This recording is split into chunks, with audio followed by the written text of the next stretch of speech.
Arrête-toi un instant. Ce n'est pas un hasard si nous sommes ici ensemble aujourd'hui. À la fin de ce voyage spirituel, nous comprendrons la clé manquante pour comprendre pourquoi nos prières semblaient silencieuses, même si Dieu agissait là où nos yeux ne pouvaient pas. Avant d'avancer, respirez avec nous et laissez votre cœur s'ouvrir, car ce mot ne vient pas pour blâmer, mais pour révéler. Nous savons qu'il y a une sorte de douleur qui surgit lorsque nous prions. Insistons, espérons, et pourtant rien ne changeait surface.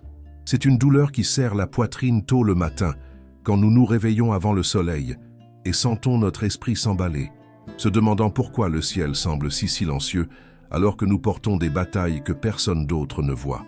Et c'est précisément dans ce territoire de silence que Dieu a commencé à agir bien avant que nous en soyons conscients. Écoutez ceci, si ce mot parle déjà à notre esprit, il vaut la peine de mettre un like maintenant, car cela pousse YouTube à livrer cette prière à plus de personnes qui se sont réveillées aujourd'hui sans espoir. Et en acte de foi, écrivez « Divine protection » dans les commentaires, car chacun de nos mots renforce l'environnement spirituel. Nous y allons ensemble et nous n'avons toujours pas atteint la partie principale. Quand nous pensons à tout ce que nous avons jamais demandé, à tout ce que nous avons jamais pleuré devant Dieu, il semble impossible d'imaginer qu'il déplaçait les pièces en silence. Mais le psaume 121 nous rappelle quelle aide ne vient pas du mouvement que nous voyons, mais de ce qu'il agit en hauteur quand personne n'imagine. C'est pourquoi le retard nous a toujours autant embrouillés. Nous regardons le temps humain, tandis que Dieu regarde dans la bonne direction à chaque étape. Écoutez cela calmement. La raison pour laquelle vous n'avez pas vu de réponse rapide n'était pas un manque d'amour, ce n'était pas de l'abandon, ce n'était pas de l'indifférence. C'était une stratégie divine. Nous pensions être seuls, mais Dieu nous protégeait des décisions hâtives, des mauvaises personnes, des chemins qui nous mèneraient à des pertes plus grandes que nous ne pouvions imaginer à ce moment-là. Et cette vérité fait mal et guérit en même temps. Quand nous fermons les yeux et nous souvenons combien de fois nous avons dit « Seigneur, pourquoi cela ne s'est-il pas encore produit ?» L'âme est même lourde, mais il y a quelque chose en nous qui reconnaît que, si cela s'était passé comme nous le voulions, peut-être qu'aujourd'hui nous serions vaincus. Alors, restez avec nous, car ce qui vient à la fin de cette parole est essentiel pour comprendre ce que Dieu s'apprête à révéler. Il y a quelque chose derrière les coulisses spirituelles qui ne nous a pas été dit, mais Dieu va le mettre en lumière maintenant.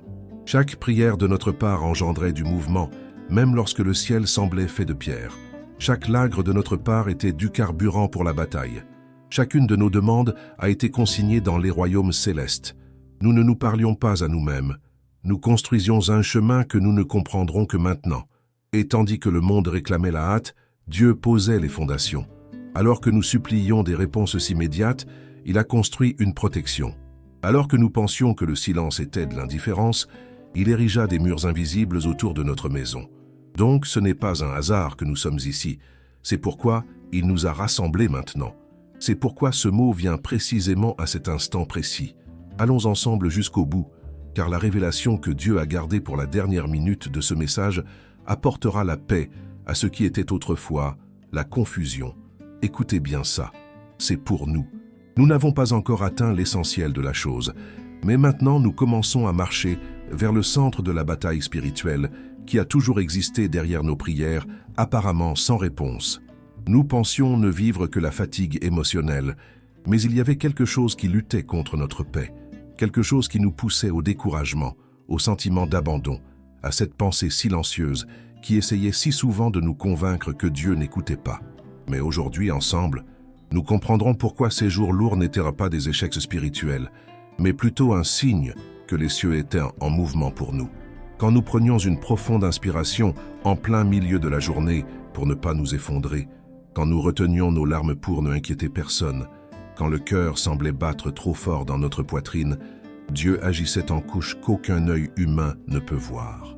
Et c'est là que notre histoire commence à prendre sens. Plus il semblait que rien ne se passait, plus le monde spirituel bouillonnait en notre faveur. Le silence n'était jamais une absence, mais une stratégie de protection. Nous avons demandé des réponses rapides, mais il y avait des interférences invisibles, tentant de retarder ce que Dieu voulait libérer. Et pendant que cela se passait, il nous cachait comme une mère qui protège son enfant d'une tempête qu'il n'a pas encore remarquée. Écoutez calmement. Nous avons vécu des jours où la pression était si grande Il semblait que quelque chose voulait nous pousser à avoir peur, à abandonner, à croire que la vie s'était arrêtée. Ce sentiment ne sortit pas de nulle part. Il y avait une opposition spirituelle qui tentait de voler notre vision, notre courage, notre foi. Quand nous nous réveillions fatigués même après avoir dormi, quand le corps s'alourdissait, quand l'esprit était agité sans raison, ce n'était pas seulement émotionnel, c'était une bataille silencieuse. Et chaque fois que nous prions, même faiblement, même en pleurant, même sans mots, nous affaiblissons ce qui essayait de nous abattre. C'est pour ça que tu ne t'es pas arrêté. C'est pour ça qu'on suit. C'est pourquoi, malgré tant de luttes, nous continuons à chercher Dieu. La résistance ne venait pas de la chair, mais du but que nous portons. L'ennemi ne se battrait jamais contre quelque chose d'inutile. Et nous n'avons pas encore atteint le point culminant de ce mot, mais nous approchons. Parce que ce que Dieu va révéler aujourd'hui va changer la façon dont nous voyons tout ce que nous avons vécu au cours du dernier mois, de l'année passée, peut-être de la dernière décennie. Il y a quelque chose que Dieu a fait quand nous pensions qu'il était silencieux. Il n'écoutait pas seulement notre douleur, il repensait les coulisses de nos vies. Il y a des chemins qu'il a fermés parce qu'ils n'étaient pas pour nous. Il y a des gens qu'il a chassés parce qu'ils voulaient apporter la destruction. Il y a des occasions qu'il a retardées parce qu'elles étaient contaminées. Il y a des portes qui semblèrent bloquées, alors qu'en réalité, Dieu tenait la poignée de sa propre main pour nous empêcher d'entrer dans le mauvais territoire. Écoutez ceci. Nous n'en sommes pas encore allés au sujet principal. Il y a quelque chose que nous comprendrons à l'avenir et qui fera que tout s'emboîtera bien. Mais avant d'y arriver, nous devons accepter que la bataille spirituelle que nous avons affrontée n'était pas une punition, mais un test de valeur. Nous avons prié et rien vu parce que Dieu se battait pour nous, là où nous ne pouvions pas nous battre. Il fermait le sol sous nos pieds pour que, lorsque la réponse viendrait, elle vienne intacte, protégée et en sécurité.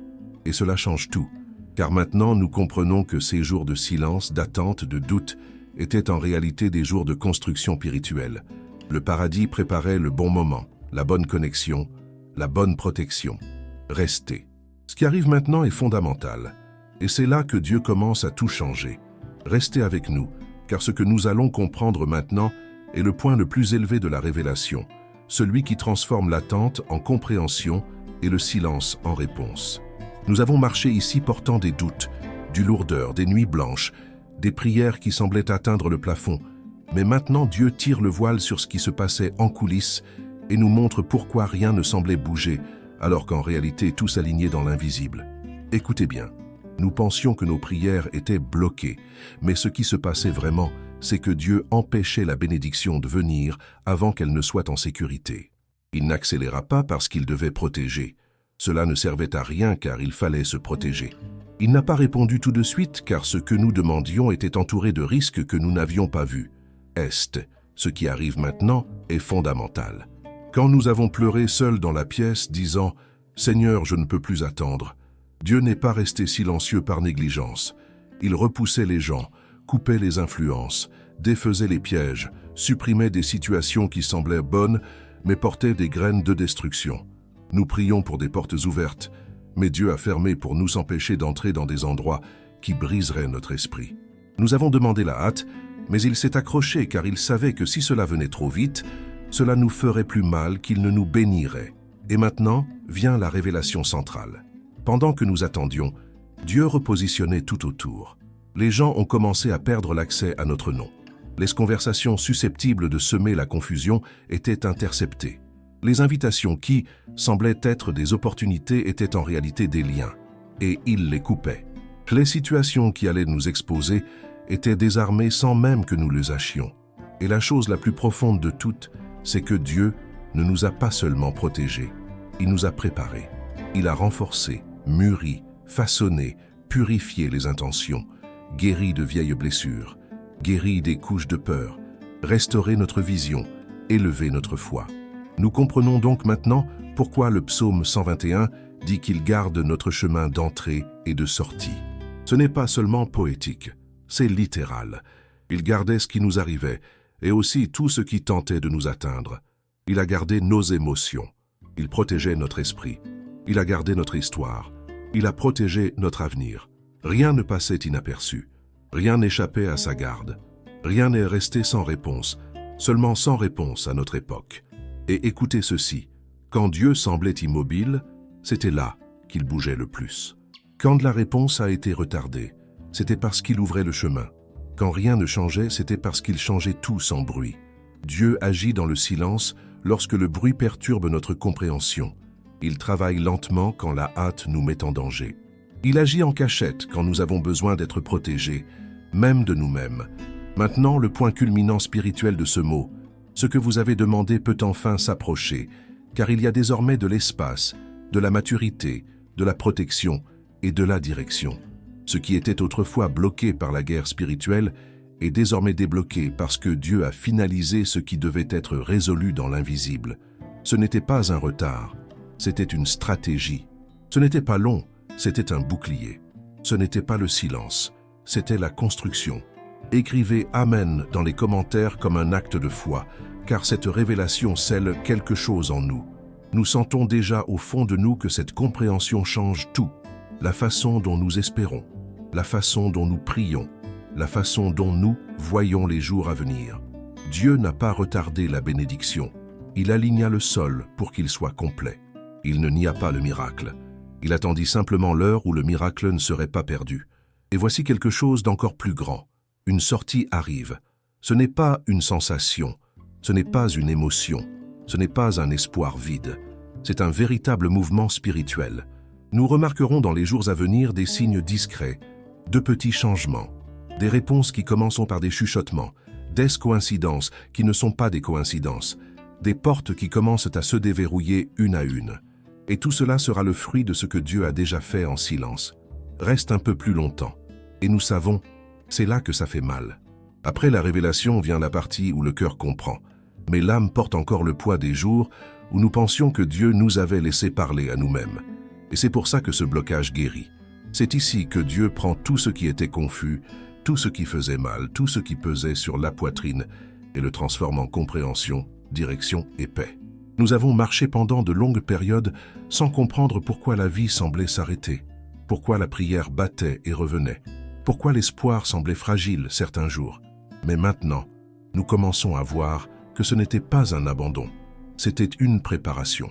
Nous comprenons ce poids, cette fatigue sans explication, cette tristesse venue sans se prévenir, ce silence qui semblait nous engloutir. Quand nous nous souvenons de ce petit matin où nous étions assis au bord du lit, le visage dans les mains en disant « Seigneur, montre-moi un signe », notre poitrine se serre encore. Mais aujourd'hui, nous comprenons que ce moment n'était pas de faiblesse, c'était un moment de transformation. Dieu façonnait nos racines alors que nous pensions que rien ne se passait. Il bâtissait en nous la force nécessaire pour ce qui allait venir. Et c'est là que Dieu nous donne quelque chose d'immense valeur, une direction pratique. Parce que la guérison ne vient pas seulement quand on comprend le passé, mais quand on sait quoi faire pour l'avenir. Écoutez cela calmement. Dans les prochaines 24 heures, nous devons marcher avec détermination. Ni avec anxiété, ni hâte, ni peur. Seulement avec conscience. La première direction est simple, le silence intérieur. Quand quelque chose essaie de voler notre paix, prenons une grande inspiration. Baissons les épaules et rappelons-nous que Dieu est en avance sur tout ce que nous ne contrôlons pas. Lorsque nous nous inquiétons viendront, nous répondrons par le repos. En cas de doute, souvenons-nous de la révélation. Quand la hâte vient, rappelons-nous que Dieu n'est pas en retard, il sauve. La deuxième direction spirituelle est le positionnement. Nous agirons comme si nous attendions quelque chose de réel de Dieu. Réveillons-nous demain et disons « Aujourd'hui, je marche dans ce que Dieu a déjà aligné dans l'invisible ». Même si rien de l'extérieur ne change immédiatement, notre intérieur est déjà en cours d'ajustement. Et quand l'intérieur change, l'extérieur commence à suivre le même rythme. Dieu agit ainsi, guérir de l'intérieur, diriger de l'extérieur. La troisième direction pour les prochaines 24 heures est d'ouvrir l'espace mental. Cela signifie chasser les pensées qui nous rabaissent toujours, repousser les phrases qui nous font croire que rien ne va jamais bien, interrompre les schémas de défaite. Aujourd'hui, nous regardons en arrière et comprenons que la lutte ne se limitait pas à ce qui se passait autour de nous, mais aussi à cause de pensées qui nous empêchaient d'avancer. Dieu guérit cela maintenant. Nous le ressentons quand nous fermons les yeux et sentons notre cœur s'adoucir. Il y a quelque chose de subtil, de léger, presque silencieux, qui touche nos émotions en ce moment, et c'est la guérison. Et nous savons aussi qu'une part de nous essaie de résister à de nouveaux espoirs, car nous avons déjà été blessés. Mais Dieu ne nous appelle pas à répéter l'histoire ancienne. Il nous appelle à avancer avec maturité, clarté et protection. L'attente que nous avons vécue n'a pas été perdue. C'était de l'entraînement. C'était une reconstruction. C'était l'alignement. C'était un bouclier. Maintenant, on prend une respiration un peu plus profonde, parce que ce bloc est aussi une consolidation. Nous ne sommes pas venus ici pour douter à nouveau. Nous ne recevons pas la révélation pour revenir à la peur. Nous comprenons ce que Dieu a fait, et maintenant nous laissons entrer cette vérité. Il nous a gardés, il nous a protégés, il nous a mûris. Il nous guidait même quand nous ne nous en rendions pas compte. Et enfin, ce bloc prépare notre esprit à ce qui vient à la fin, parce que la partie suivante n'est pas seulement l'achèvement, c'est le scellement. C'est la clôture spirituelle d'essai que Dieu a commencé à l'époque, quand nous ne savions même pas qu'il perturbait notre histoire. Et nous sommes arrivés ensemble à la dernière étape de ce voyage, le moment où tout ce que Dieu a révélé, guéri et aligné commence à devenir une promesse scellée concernant notre foyer, notre histoire, les jours à venir que nous allons vivre. Nous sentons au fond de nous que quelque chose a changé depuis le premier pâté de maison. La douleur a été nommée, l'attente comprise, la bataille spirituelle a été exposée, la protection a été expliquée, et maintenant il ne manque plus que l'essellement, la fermeture spirituelle qui transforme la compréhension en destinée. Nous savons qu'après tant de temps à prier sans rien voir, il est difficile de croire que le paysage change enfin. Mais quelque chose en nous le confirme. Elle a changé. L'atmosphère changea. Le poids a changé. Notre façon de voir la vie a changé. Les pièces du puzzle commencent à s'assembler d'une manière qui n'est ni émotionnelle, ni psychologique, ni suggestive. C'est spirituel. Et nous en prenons conscience parce qu'il y a une paix différente qui repose désormais dans le cœur. Une paix qui ne vient pas des circonstances extérieures, mais de la voix de Dieu disant « J'agissais là où tu ne voyais pas ». Et c'est à ce stade que nous comprenons le véritable but de ce mot. Il ne s'agissait pas seulement d'expliquer le silence. Ce n'était pas seulement révéler ce qui s'était passé dans l'invisible. Il ne s'agissait pas seulement de renforcer la foi. C'était pour préparer notre esprit à ce qui allait venir, parce que Dieu ne révélerait pas tant de choses s'il n'était pas sur le point de faire grand-chose. Il ne révélerait pas autant de détails en coulisses s'il n'était pas confronté au moment de libérer ce qu'il tenait pour nous protéger. Il n'allumerait pas un nouvel espoir si le temps était encore un temps d'attente ancienne. Écoutez calmement. Ce que Dieu a commencé dans l'invisible approche maintenant du visible. Les prochaines heures et jours apporteront des confirmations discrètes, des signes subtils, des portes qui commencent à se déverrouiller lentement, des conversations inattendues, des pensées éclairées, des directions qui ont du sens, un repos qui remplace l'anxiété. Rien de tout cela ne sera bruyant. Ce sera nécessaire, car lorsque Dieu construit dans le silence, il révèle aussi doucement, et cette douceur est une protection. Et nous sommes prêts à reconnaître ces signes dès maintenant, prêts à ne pas les laisser passer inaperçus comme auparavant. Et nous savons, il y a maintenant une paix qui entre dans ce bloc, une paix qui n'est pas une émotion momentanée, mais un repos spirituel. Nous ressentons cette paix quand nous pensons à tout ce que nous avons affronté et réalisons que même fatigués, nous sommes toujours debout. Et rester debout était ce dont Dieu avait besoin pour nous donner ce qui viendra après ici. Il ne nous a pas soutenus par hasard, il ne nous a pas gardés par hasard, il ne nous a pas alignés par hasard. Chaque jour où nous survivions à l'attente était une brique posée par lui pour construire le chemin que nous commençons maintenant à emprunter. Par conséquent, nous scellons ce mot sur nous. Nous scellons cette révélation dans notre esprit. Nous scellons cette promesse sur notre famille. Nous scellons cette protection sur notre maison. Ce que nous prions ensemble est scellé sur notre maison. Ce n'est pas une belle phrase, c'est une déclaration spirituelle. C'est la couverture. C'est un blindage. C'est la continuité. Maintenant, nous prenons une profonde inspiration, car le moment final est arrivé. C'est l'instant où nous nous rendons à notre esprit la certitude que rien de ce que nous avons vécu n'a été inutile. Rien n'a été gaspillé. Rien n'était un hasard. Dieu agissait quand nous avons pleuré.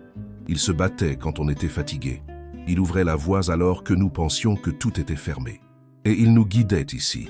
Et maintenant, ensemble, nous faisons quelque chose qui ferme ce voyage. Nous confions les prochains jours à ses mains avec une nouvelle conscience. Nous ne regarderons plus l'attente avec peur, mais avec compréhension. Nous n'interpréterons plus le silence comme un abandon, mais comme une stratégie. Nous ne courons plus partout pour essayer de le résoudre seuls, car maintenant nous savons que Dieu le résout avant que nous ne le voyions. Nous comprenons enfin que Dieu n'a pas retardé, il a protégé. Et ce qu'il protégeait, maintenant, il le libère. Et ce qu'il a aligné, il le confirme maintenant. Et ce qu'il a préparé, il nous le donne maintenant en temps sûr, en temps mûr, en son temps. Si ce mot a touché votre cœur, écrivez dans les commentaires « Je reçois comme un acte de foi » et partagez-le avec quelqu'un qui a besoin d'entendre cette révélation aujourd'hui.